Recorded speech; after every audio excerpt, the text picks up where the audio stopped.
Bismillahirrahmanirrahim. Karena mohon maaf, yang kita besok bawa pulang ada dua hal. Ketika kita mati, yang kita bisa bawa hanya amal saleh. Yang kedua, ketika kita mati, yang tersisa di dalam dunia ini hanya nama baik kita. Tidak ada yang lain. Ketika tersebut nama kita, semua orang mau mendoakan. Semoga Allah ampuni, ya Allah. Luar biasa perjuangan orang itu. Luar biasa dia memberi yang terbaik. Orang politisi, orang ekonomi, orang siapapun, dimanapun posisimu, tolong beri yang terbaik. Karena itulah yang akan mengharumi namamu ketika kita sudah besok meninggal dunia. Dan di alam kubur, yang masuk sama kita adalah amal saleh. Disambil kita beribadah, dan selalu saya berkata, tolong kerja keras untuk duniamu dan kerja keras untuk akhiratmu. Jangan hanya akhirat tapi lupa dunia. 3 poin yang saya ingin sampaikan. Yang pertama, tolong jangan lewat 1 hari tidak membaca Al-Quran. Belum bisa baca, simak, dengar. Masih merasa bacanya belum begitu lancar, tidak apa-apa, dengar. Karena pahalanya sama. Yang membaca maupun yang simak, pahalanya sama. Setiap 1 huruf dapat 10 kebaikan. Ini bukan kata saya, tapi kata Rasulullah sallallahu alaihi wasallam. Man qara harfan min kitabillah falahu hasanah, wal hasanatu bi 10 amthaliha. Barang siapa yang membaca kitabullah 1 huruf saja dapat 1 kebaikan. Dan 1 kebaikan pula dilipat oleh Allah menjadi 10 kebaikan. Alif lam mim bukan 1 huruf, tapi alif 1 huruf, lam 1 huruf, mim 1 huruf. Bayangkan jemaah, Bismillahirrahmanirrahim 19 huruf dikali 10 190. Dari segi baca 19, tapi tulisan pahala 190. Dan setahu saya tidak ada amalan yang bisa memberikan pahala berhuruf hanya Al-Quran. Injil, Taurat, Zabur, Suhuf Ibrahim wa Musa, hadis Qudsi, hadis Nabawi, tidak ada. Salat 10 kali lipat, tapi dari total salat. Tidak dihitung setiap ruku', sujud, bacaan dalam salat, tidak. Dihitung total salat. 5 waktu dapat 50. Sebagaimana diperintahkan di awal 50 kali salat. Tapi Al-Quran satu-satunya ibadah yang nilai pahalanya berhuruf, bersatu huruf. Dan menurut saya ini promo yang paling istimewa dari Allah. Paham bu promo? Biasanya ibu-ibu yang tahu promo. Ada enggak di pasar promo? Kalau kita misal mau belanja, ditawarkan. Ini beli misal gelas 1, dapat gratis 1. Beli 2 botol minyak goreng dapat gratis 1. Ada kan? Atau beli misal 2 botol mie goreng, minyak goreng dapat 1 dus mie goreng lah misalnya. Ada kan? Itu kan namanya promo.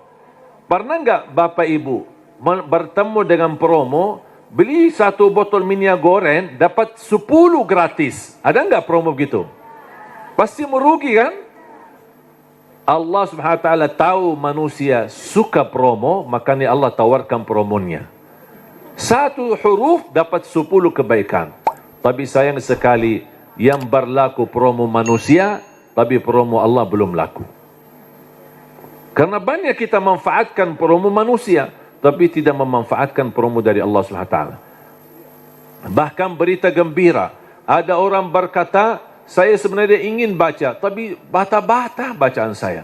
Saya takut salah, nanti malah dosa. Mendingan tidak usah baca. Itu alasannya karena berbata-bata. Ada berita gembira dari Rasulullah SAW. Rasulullah bersabda,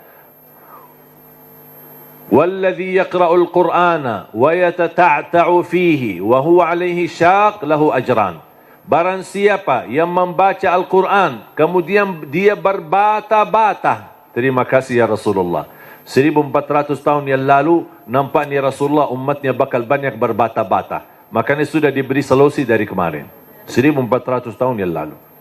Barang siapa yang membaca Al-Quran kemudian dia berbata-bata sambil berat, susah, sulit untuk membaca Al-Quran, tapi tetap dia mempertahankan dan terus dia melanjutkan sesuai kemampuannya, kata Rasulullah, falahu ajran, akan Allah berikan 2 kali pahala. Selain setiap satu huruf 10 kali lipat, dia dapat 2 kali pahala. Satu, karena dia mau membaca Al-Quran.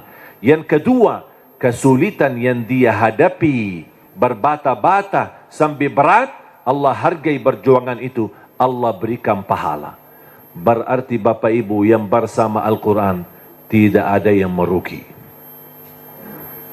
Bahkan ada yang bertanya, boleh enggak saya baca Al-Quran, tapi saya tidak baca terjemahannya? Saya jawab, boleh. Ada orang tanya lagi, boleh enggak saya baca Al-Quran sampai khatam, tapi mohon maaf, saya tidak faham sama sekali? Saya jawab, boleh. Kenapa? Karena target baca Al-Quran kita ada 4. Ada 4 target. Pertama, baca walaupun tidak faham. Tetap dapat setiap satu huruf 10 kebaikan. Itu namanya standar. Walaupun tidak faham sama sekali. Karena Rasul menjanjikan pahala setiap satu huruf 10 kebaikan tidak dikaitkan dengan faham. Target kedua, baca dan faham. Berarti ada upaya untuk memahaminya. Itu lagi lebih besar lagi pahalanya. Yang ketiga, baca, faham dan menhayati. Lebih lagi dahsyat pahalanya. Ada lagi yang keempat, baca, faham, hayati dan menamalkan. Kalau tidak bisa semuanya, jangan tinggalkan semuanya. Jangan gara-gara tidak bisa menamalkan malah tinggalkan baca. Tidak bisa faham malah tinggalkan baca. Tidak bisa menhayati malah tinggalkan baca. Standar baca. Tetap mendapatkan setiap satu huruf 10 kebaikan. Jelas? Yang kedua, usahakan jangan tinggalkan ayat kursi setiap habis salat. Semua hafal ayat kursi kan? Sering dibacakan habis salat? Atau kadang-kadang tertinggal? Selalu. Ibu-ibu bilang selalu. Pahalanya apa? Pahalanya apa? Kemarin saya tanya sama ibu-ibu, selalu, terus pahalanya enggak? Dia tahu amalannya tapi belum tahu pahalanya. Saya kasih tahu pahalanya.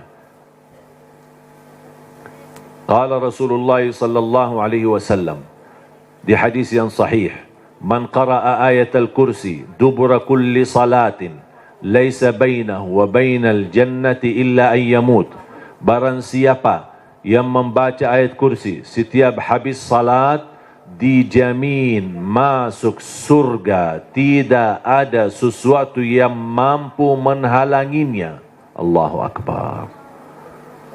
Tak ada sesuatu yang mampu menghalanginya, jaminan masuk surga. Cuma baca satu. Saya ketika baca hadis yang sahih ini, saya berfikir, ya Allah, ini satu ayat aja jaminan masuk surga. Gimana 30 juz Al-Quran? Ini baru satu ayat. Gimana kalau orang rutin baca sampai khatam Al-Quran? Selain ayat kursi setiap habis salat, tolong usahakan tutupi harimu dengan baca surat Al-Mulk. Habis beraktivitas, sudah selesai kegiatan, sudah siap-siap mau tidur, tolong sempatkan. Suratul Mulk, kalau bisa sebelumnya boleh witir. Ada orang tanya, boleh enggak saya salat malam sebelum tidur? Saya jawab, boleh.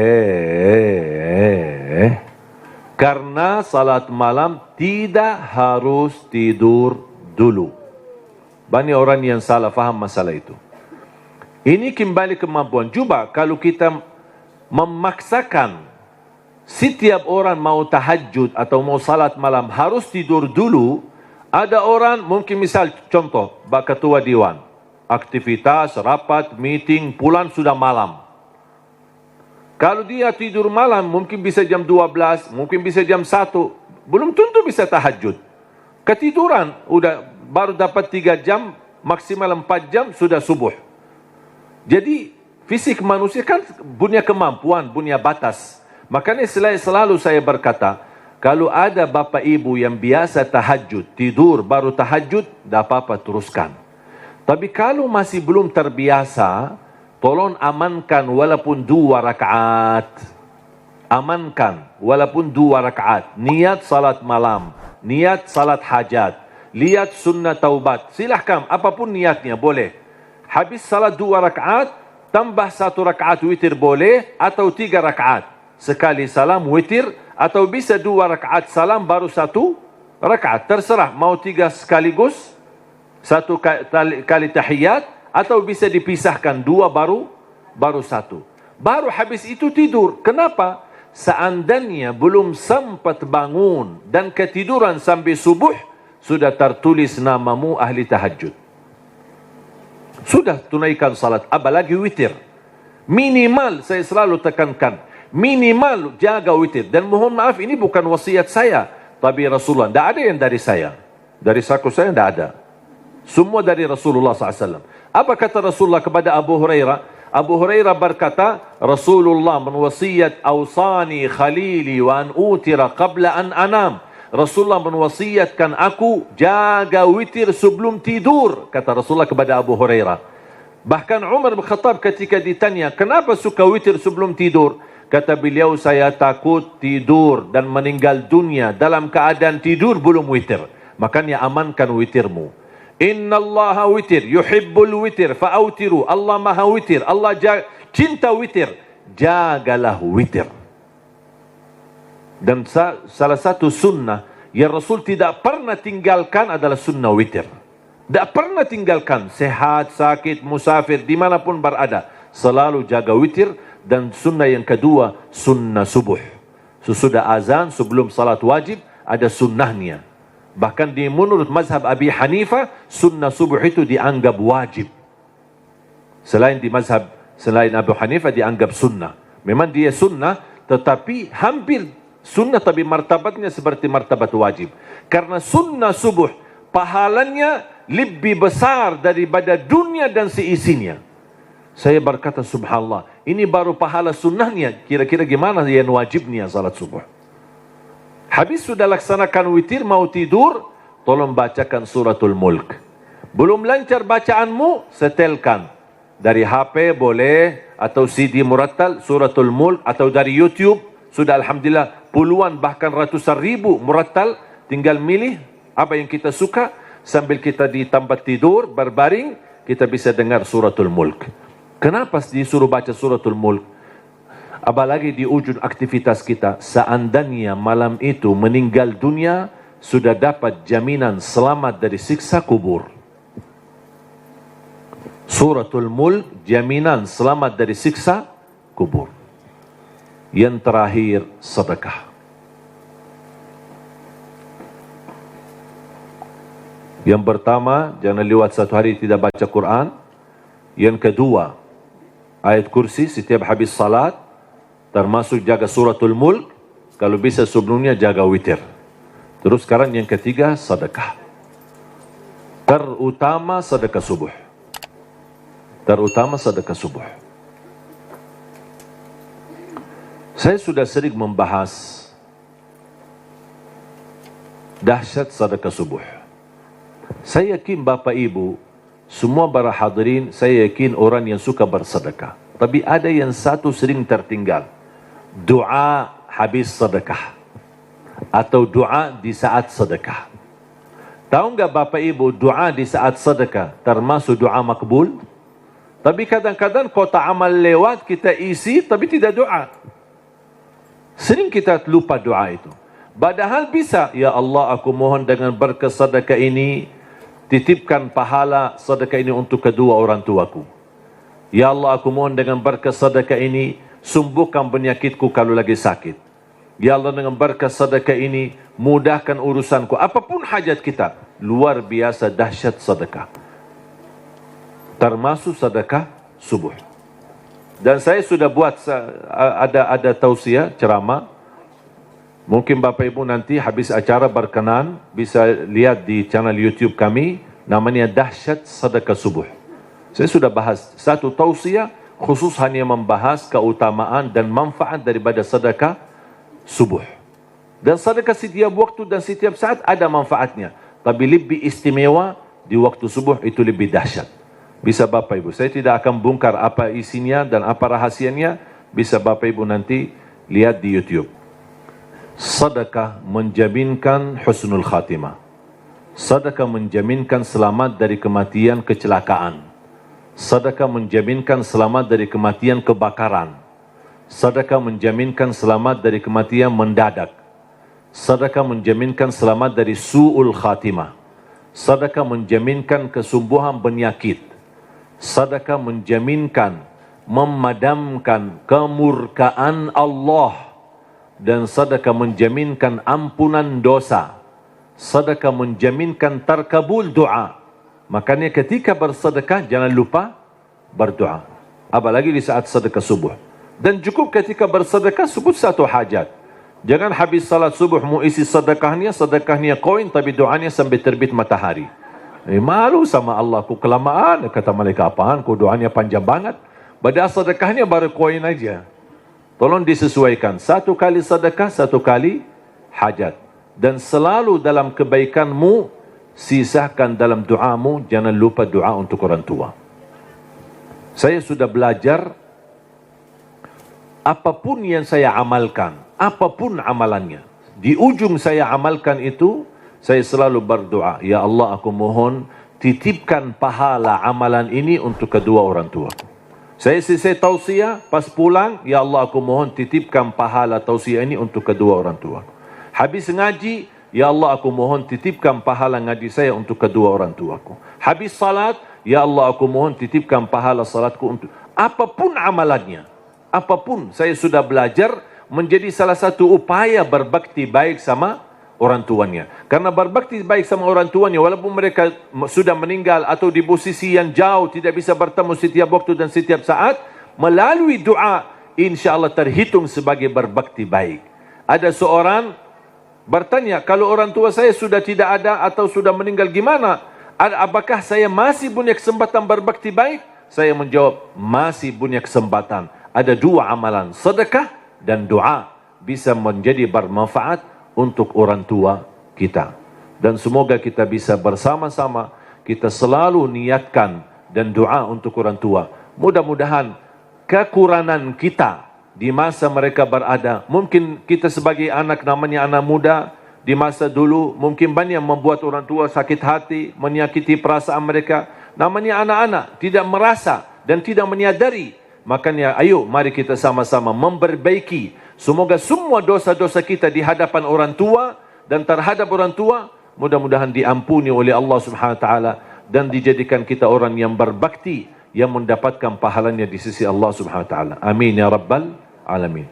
Mudah-mudahan insyaallah menjadi saksi bagi kita semua dan mudah-mudahan menjadi amal salih yang bisa menyalurkan pahala yang tidak terputus sampai hari kiamat. Amin ya rabbal alamin. Mari kita sama-sama berdoa. Bismillahirrahmanirrahim. Alhamdulillahi rabbil alamin. Allahumma salli ala sayyidina Muhammad wa ala ali sayyidina Muhammad.